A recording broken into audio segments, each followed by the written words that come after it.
I was supposed to go to medical school and become a doctor. Instead, I became the kind of student that spent more time getting into trouble than I ever did studying.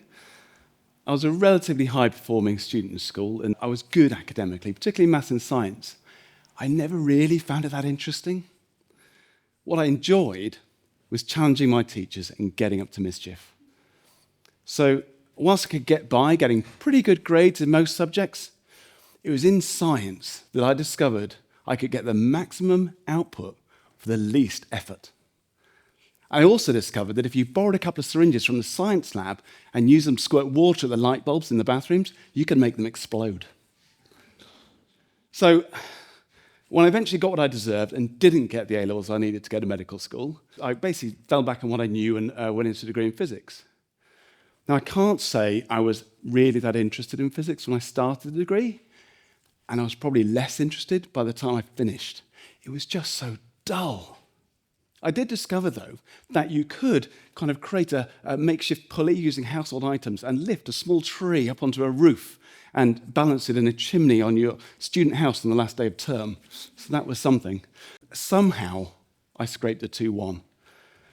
But I just wondered how I'd got this far, studying so much science, dedicated so much of my life to it, without ever really generating any interest in it. So I took a sideways step into engineering. I just figured that was something that at least might be a bit more relevant to real life. But it was all a bit depressing. I mean, how could I have dedicated so much but not really get into it? But it was in that first year after I graduated that someone bought me Bill Bryce's book, A Short History of Nearly Everything. And it completely changed my outlook. Now, it's his first foray into science writing, and he, as you'd expect, he covers everything from geology to biology. He reaches across great spans of time.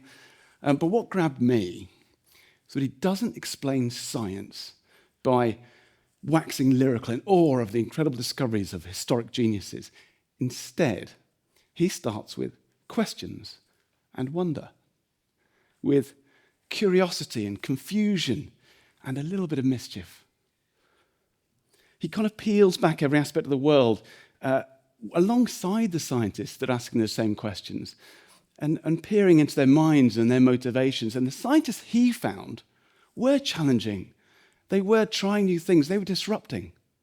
And only then did he describe what they found, what they discovered that we still use today, but also the mistakes they made, the egos, and the dead ends they found themselves in. What he unlocked for me was the idea of science as being not about what we're taught, but about a way that we can explore the world for ourselves. For me, transformed science from a series of answers to a series of questions, and importantly, a way to put curiosity and mischief to good use. The thing is, the more I came to enjoy that new view of the world, the angrier I got. I mean, how did I find science so distant from me despite studying it for so long? And how come so many people feel so strongly that science is so inaccessible to them that they happily just ignore it? Or worse, are drawn to anti-science messages and propaganda that not only risk their own lives, but actually the future of humanity on Earth. For me, at least, I came to realize that whilst I'd studied science for a long time, I'd never really felt like I'd had permission to do science for myself. I mean, curiosity and mischief were never on the syllabus. I felt like I'd been taught to accept the science of others, but never really to engage in it. Even when we did practical sessions, right? We learned to set up experiments, but we were expected to get the same results as the scientists who'd come before. And if we got anything different, that just meant we got it wrong. That is not science. Put it this way.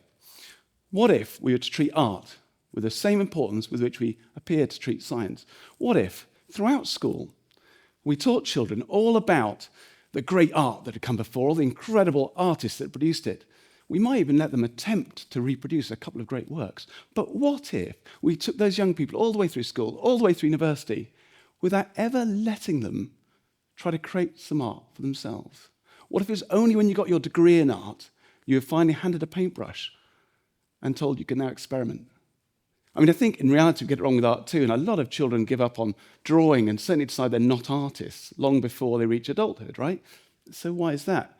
I mean, in my case, I think it's because the art I produced didn't look like the illustrations I saw in books or the art I saw on the walls of galleries. So whilst there's room for study and learning techniques, if we want to keep creativity alive in people, whether in art or in science, we need to leave space for that curiosity and mischief.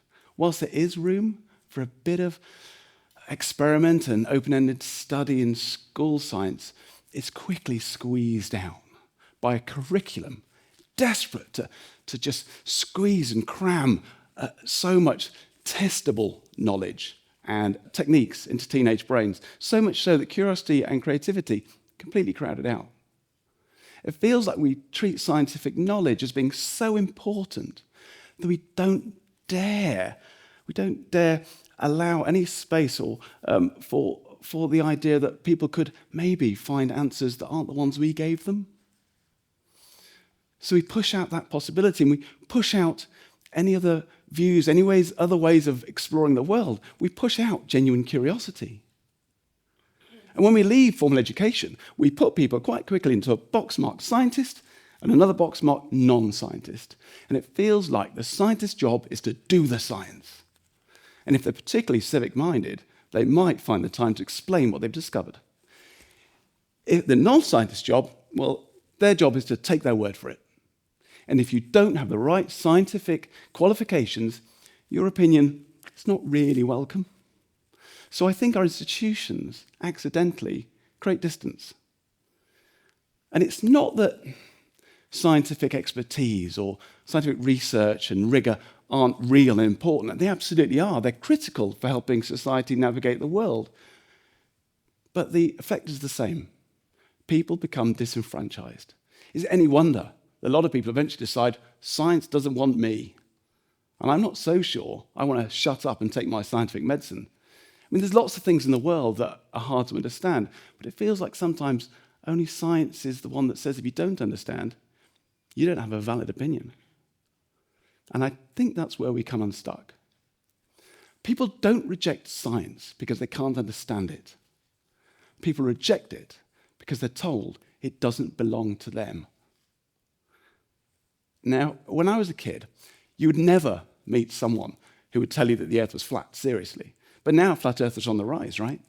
And they're throwing away thousands of years of established knowledge to the astonishment of the scientific community. So what do? How do we react? Well, we laugh at them.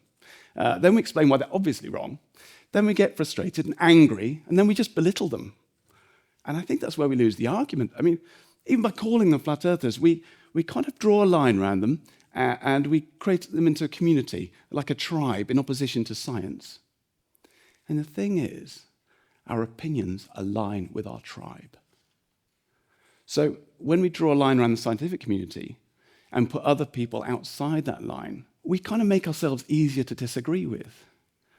For other tribes to protect their own values and ideals from. Does it matter? I mean, we'll still continue to put satellites into orbit and use our understanding of the Earth as a globe in a million different practical ways every single day, regardless of how many videos go up onto YouTube. Well, I think it does, because when we talk about important scientific issues like global warming or vaccines or AI, as if those are things that belong to the scientific community, separate from artists or people who are politically or spiritually led, we set ourselves against the world. When we hold science too tightly, we invite others to form in opposition to us.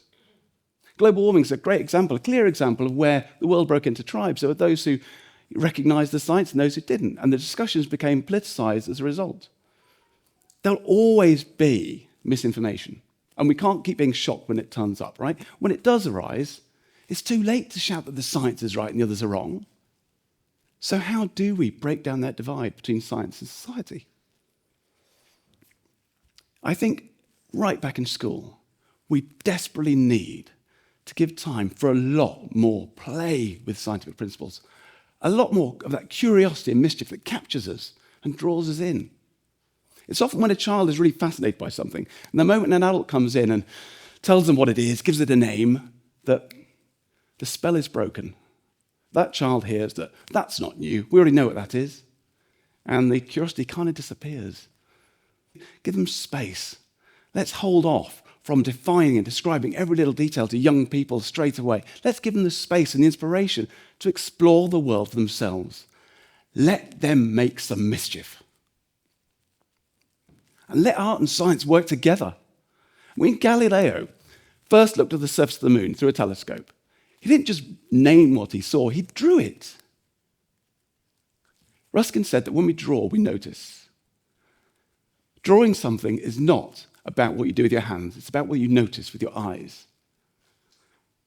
We need to let children ask questions, explore, and notice. And we need to give that permission to everyone, not just children. We need to throw open the gates to artists, to philosophers, to the spiritual, to religious, to anyone who is curious about the world.